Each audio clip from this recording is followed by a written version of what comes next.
103 का अगर करना है तो 106 0 9, 106 0 9। अब देखो ये कैसे किया हूं मैंने, ध्यान दीजिएगा। जिस तरीके से आप मोबाइल देखते हो, जिस तरीके से आप टीवी देखते हो, कितना मन चित्त लगा के आप टीवी देखते हो कि नहीं देखते हो, है ना? उसी एकाग्रचित्ता से आपको क्या करना है, यहां देखना है। देखिए आप कैसे करेंगे। आप 103 का स्क्वायर निकालना है हमें। देखिए इधर 103 का स्क्वायर निकालना है बेटा। तो ये जो 1 2 और 3 ये समझ में इधर देखिए 1 2 3 ये अंक अगर यूनिट स्टैंड में आते हैं तो इसका स्क्वायर निकालने के लिए आपको आगे 0 लगाना पड़ेगा। मतलब 1 का स्क्वायर 1, इसके आगे 0, 2 का स्क्वायर 4, इसके आगे 0, 3 का स्क्वायर 9, इसके आगे 0। लेकिन अगर 4 का स्क्वायर हमें करना है तो इसके आगे 0 नहीं लगाना है। क्यों नहीं लगाना है? क्योंकि 2 डिजिट्स होना है, क्योंकि 2 डिजिट्स चाहिए, समझे? अब देखिए ये 3 का स्क्वायर निकालेंगे हम, कितना हो गया 9, ये रख दिया हमने। और उसके बाद में जो इतना यहाँ जो है 100 के ऊपर उसको प्लस करना है 106, तो 106 यहाँ लिखना है। आया? ध्यान दीजिएगा इधर, समझ में आया आपको? फिर देखिए 105 का स्क्वायर निकालना है। 5 का स्क्वायर 25 और यहाँ 5 ऐड कर दो 110।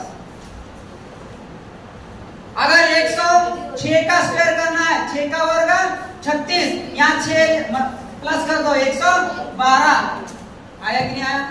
107 का हमें करना है तो 7 का वर्ग 49 और इसमें 7 ऐड कर दिया जाए तो कितना होगा 114। समझ में आया? देखो किस तरीके से हमने मल्टीप्लाई किए, किस तरीके से हमने उसको एडिशन किए, ये आपको समझ में आया? कौन सा बच्चा है जिसको नहीं समझ में आया बताइए? सबको समझ में आया? आया क्या? हाँ बोलिए, बोलो बेटा बोलो। आता है बेटा, धीरे धीरे। अगर नहीं आएगा तो पूछिएगा मुझे, है ना कि सर ये नहीं समझ में आया। यस, कौन सा टर्म सीरीज?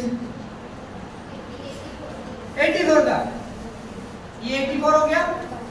अब क्या करेंगे? 4 का स्क्वायर 16, 8 का स्क्वायर 64, ये इसको इससे मल्टीप्लाई करोगे और जो भी आएगा इसको इससे मल्टीप्लाई करोगे। 8 चौक 32 और 32 दूनी 64, तो 64 का लिखेंगे, यहाँ लिखेंगे और इसको ऐड करेंगे। 6 4 और 1 5, 6 4 10 की 0, हाथ का 1 7, 70 56। आया? आया कि नहीं आया?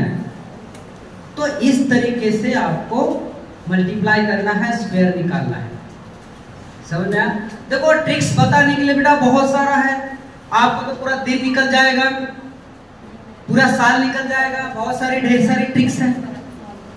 आता मला सांगा, इथं मराठी विषय कोणाकोणाचा आहे? मराठी विषय, मराठी विषय तुम्हाला आहे माहित? वर्गामध्ये मराठी शिकवले जाते, मराठी व्याकरण येते? व्हेरी गुड, व्हेरी गुड, खूप छान वाटलं ऐकून की मराठी व्याकरण आपल्याला येते। आता एक मी तुम्हाला फक्त एक साधासा वाक्य लिहिणार, त्या वाक्यामध्ये आपल्याला मराठी व्याकरणाबद्दल काही विचारणार। आई होप आपका आंसर सही आना है, सही आना चाहिए, ठीक है? बघा हे झालं गणिताचा। बेटा गणिताचे अजून भरपूर आहे, पण आपण एक छोटासा वेळेमध्ये आपण करूया। बघा एक छोटासा आहे, मी अभ्यास करतो मुलाकरिता, करते मुलीकरिता। छोटासा सेंटेन्स आहे, मराठी व्याकरणाचा सांगत आहे तुम्हाला। तर या वाक्यामध्ये हो एक मिनिट थोडं विश्रांती म्हणजे तुम्ही सर्व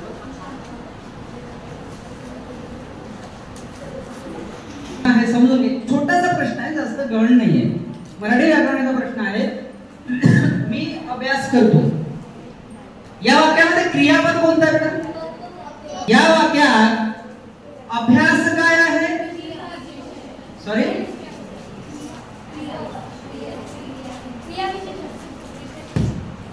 गोंधळ झाला की नाही? गोंधळ झाला की नाही है ना? असे परीक्षेत विचारले जातात. परीक्षेत काय विचारतील?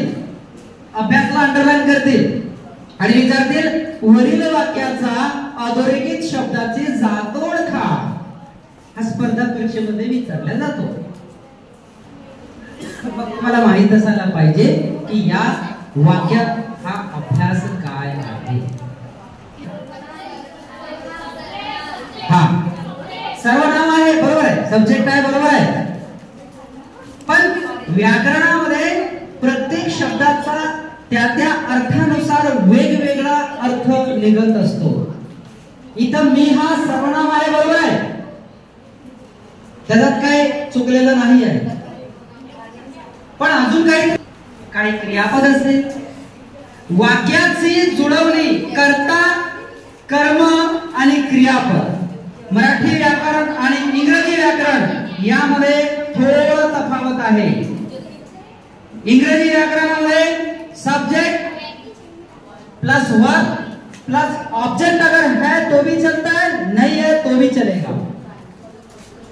समझ में आया? For example I run, I run, I subject run, run what? Verb. I subject run verb. Object नहीं भी रहा तो भी सेंटेंस कंप्लीट होता है. मराठी मध्ये कर्ता, कर्म, क्रियापद. याच्यामध्ये पण मी धावतो, वाक्य कंप्लीट झाला. मी कर्ता, धावतो, क्रियापद. मी रस्त्यावर धावतो, तर रस्त्यावर धावतो, तर रस्त्यावर काय आहे? हे प्रत्येक शब्द काही ना काहीतरी व्याकरणामध्ये आहेत, लक्षात ठेवायचं. आणि प्रत्येक, थांबा बेटा थोडं लक्ष द्या इकडे. प्रत्येक शब्दावर व्याकरण विचारल्या जाते आणि प्रत्येक याच्यावर तुम्हाला प्रश्न असते, लक्षात ठेवायचा. हे तुम्हाला आता नाही समजत, हे तुम्हाला केव्हा समजतील? जे इथं 12वीचे विद्यार्थी आहेत, जे आता जे काही 8वी 9वी आहेत त्यांना तेवढं नाही समजणार. पण जे 12वीचे विद्यार्थी आहेत, ज्यांना 12वीच्या नंतर स्पर्धा परीक्षामध्ये जायचं आहे, अशा विद्यार्थ्यांना समजणे अत्यंत गरजेचे आहे.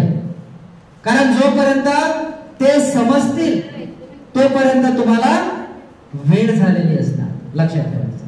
आणि एकदम सायलेंट आहे ना स्पर्धा परीक्षा जो क्षेत्र आहे हा खूप सायलेंट आहे.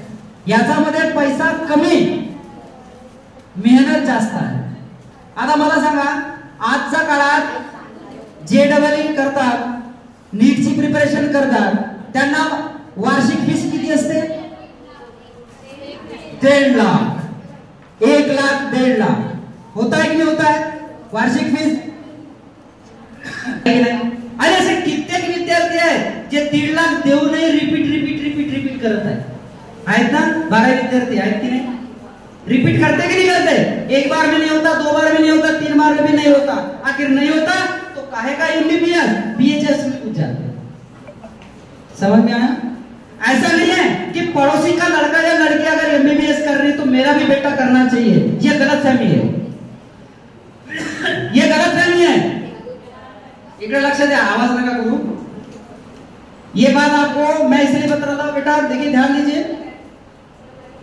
जर आपला मित्र किंवा मैत्रीण जेडब्ल्यूची तयारी करत आहे, इंजिनिअरिंगची तयारी करत आहे, डॉक्टरची तयारी करत आहे, म्हणून मी पण डॉक्टरची तयारी करणार. बरं, जिद्द आहे त्याच्याबद्दल मी काहीच बोलणार नाही. त्यांच्यामध्ये कुवत आहे, कॅपॅसिटी आहे, त्याच्याबद्दल मी काहीच बोलणार नाही. पण ज्या विद्यार्थ्यांच्या पालकांची परिस्थितीच नाही आहे आणि असे पालक जर आग्रह करत असतील तर हे कुठेतरी चुकतोय. तुमच्या जिद्दीमुळे पालकांना किती त्रास होते हे तुम्ही विचार तरी केलाय का? तुम्ही तुमच्या पालकांना साधे 10 रुपये मागता आणि त्यांची कॅपॅसिटी नाही आहे. तरी पण ते तुम्हाला 10 रुपये देतात. ते इट डझंट मॅटर की ते कशा काय पद्धतीने ते आणतील, पण ते तुम्हाला 10 रुपये देतील. आणि तुम्ही जर त्यांच्यासमोर जर जिद्द करणार की मला बाबा 1.5 लाख रुपये द्या, मी JEE करतो किंवा इंजिनिअरिंग करतो किंवा काही करतो, बिचारा 10 रुपये देऊ शकत नाही, 1.5 लाख कुठून देणार?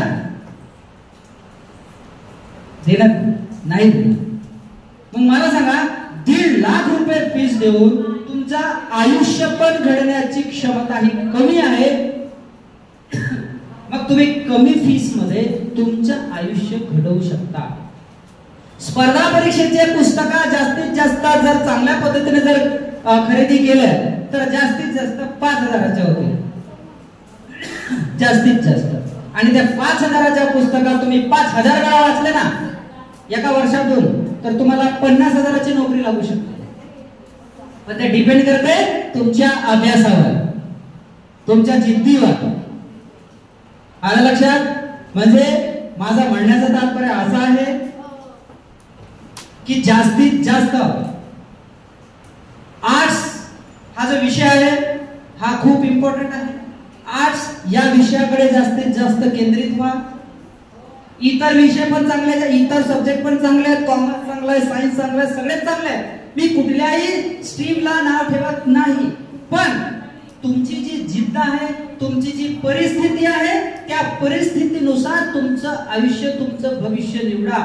उगाच तुम्ही तुमच्या आई वडिलांवर बोज देऊ नका, कारण की ते तर देतीलच तुम्हाला. तुम्ही जे मागतील ते देतीलच, पण तुम्ही त्यांचा विचार तरी केलाय का की ते पैसे कुठून आणतील? आलं लक्षात? तर याचा विचार करा. आणि असं नाहीये की त्यामध्येच आपल्याला करिअर घडवायचं आहे. करिअर घडवण्याचे बरेचसे साधन आहेत, बरेचसे वेज आहेत, बरेचसे मार्ग आहेत. त्या मार्ग मध्ये तुम्ही तुमचं करिअर घडवू शकता. आता एक गोष्ट सांगतो तुम्हाला, 10वी 12वी नंतर एक साधंसं गणित आहे. एक जर मध्यम वर्गीय जर व्यक्ती असेल तर आज गावातले जे विद्यार्थी वर्ग राहतात ते ऑलमोस्ट पोलीस भरतीकडे वळतात, पोलीस भरतीकडे वळतात. आणि गावातला जो गरीब कुटुंब आहे त्याचा शासकीय नोकरीचा पहिला जो पाया आहे ना बेटा, तो पोलीस भरती आहे.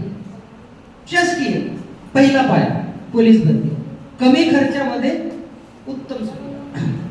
मग त्याच्यासाठी काय करायचं आहे तुम्हाला? 12वी 10व्या वर्गानंतरच स्पर्धा परीक्षेची तयारी चालू करा.